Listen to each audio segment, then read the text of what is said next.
ಎಲ್ಲರಿಗೂ ನಮಸ್ಕಾರ. Shenoy kitchen YouTube ಚಾನಲ್ಗೆ ಸ್ವಾಗತ. ಇವತ್ತು ನಾನು ಮಾಡ ಹಾಗಲಕಾಯಿಯ ಸುಕ್ಕವನ್ನು ಮಾಡ್ತಾ ಇದ್ದೇನೆ. ಬನ್ನಿ ಹಾಗಿದ್ದರೆ ರೆಸಿಪಿ ನೋಡುವ. ಮೊದಲಿಗೆ ನಾನಿಲ್ಲಿ ಒಂದು ಬಾಣಲೆಗೆ 2 ಚಮಚ ಆಗುವಷ್ಟು ತೆಂಗಿನ ಎಣ್ಣೆ ಹಾಕಿದ್ದೇನೆ.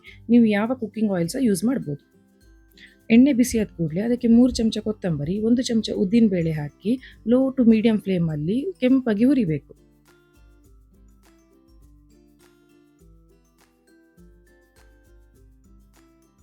ನೋಡಿ, ಈ ಥರ ಆದರೆ ಸಾಕು.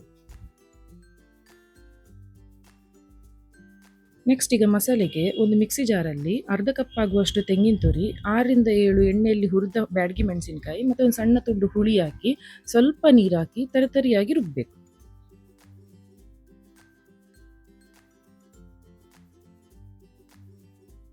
ಈಗ ಈ ಮಸಾಲೆಗೆ ಹುರಿದಿಟ್ಕೊಂಡ ಕೊತ್ತಂಬರಿ ಮತ್ತು ಉದ್ದಿನ ಬೇಳೆ ಇತ್ತಲ್ಲ, ಅದನ್ನು ಹಾಕಿ ಸ್ವಲ್ಪ ನೀರು ಹಾಕಿ ನೈಸ್ ಆಗಿ ರುಬ್ಬಿ ತರ್ತೇನೆ. ನೋಡಿ, ಮಸಾಲೆ ಎಷ್ಟು ಒಳ್ಳೆಯಾಗಿ ಬಂದಿದೆ ನೋಡಿ. ಈ ಥರ ಫೈನ್ ಮಸಾಲ ಆಗಬೇಕು. ನೆಕ್ಸ್ಟ್ ಎಂತ ಮಾಡ್ತೇನೆ ಅಂದರೆ, ಒಂದು ದಪ್ಪ ತಳದ ಪಾತ್ರೆ ತಗೊಳ್ತಾ ಇದ್ದೇನೆ. ಇದಕ್ಕೆ 2 ಚಮಚ ಆಗುವಷ್ಟು ಎಣ್ಣೆ ಹಾಕ್ತಾ ಇದ್ದೇನೆ. ನಾನಿಲ್ಲಿ ತೆಂಗಿನ ಎಣ್ಣೆ ಯೂಸ್ ಮಾಡಿದ್ದೇನೆ.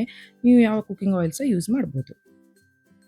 ಎಣ್ಣೆ ಕಾದ ನಂತರ 1 ಚಮಚ ಆಗುವಷ್ಟು ಸಾಸಿವೆ ಸಿಡಿದ ನಂತರ 1 ಕಡ್ಡಿ ಆಗುವಷ್ಟು ಕರಿಬೇವಿನ ಎಲೆ, ಇದನ್ನು ಎಣ್ಣೆಯಲ್ಲಿ ಹಾಕಿ ಸ್ವಲ್ಪ ಬಾಡಿಸಿದ ನಂತರ ಕಟ್ ಮಾಡಿದ ಮಾಡ ಹಾಗಲಕಾಯಿಯನ್ನು ಹಾಕ್ತಾ ಇದ್ದೇನೆ.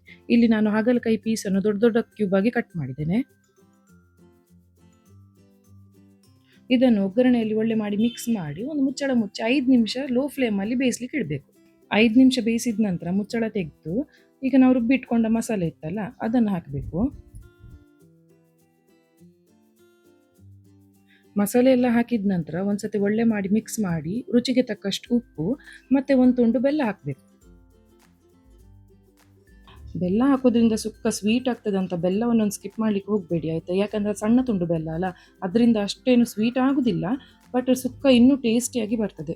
ಒಂದು ವೇಳೆ ನಿಮಗೆ ಸುಕ್ಕ ಸ್ವಲ್ಪ ಸ್ವೀಟ್ ಬೇಕಂತಾದರೆ ಸ್ವಲ್ಪ ಬೆಲ್ಲದ ಪ್ರಮಾಣ ಸ್ವಲ್ಪ ಜಾಸ್ತಿ ಮಾಡಿ.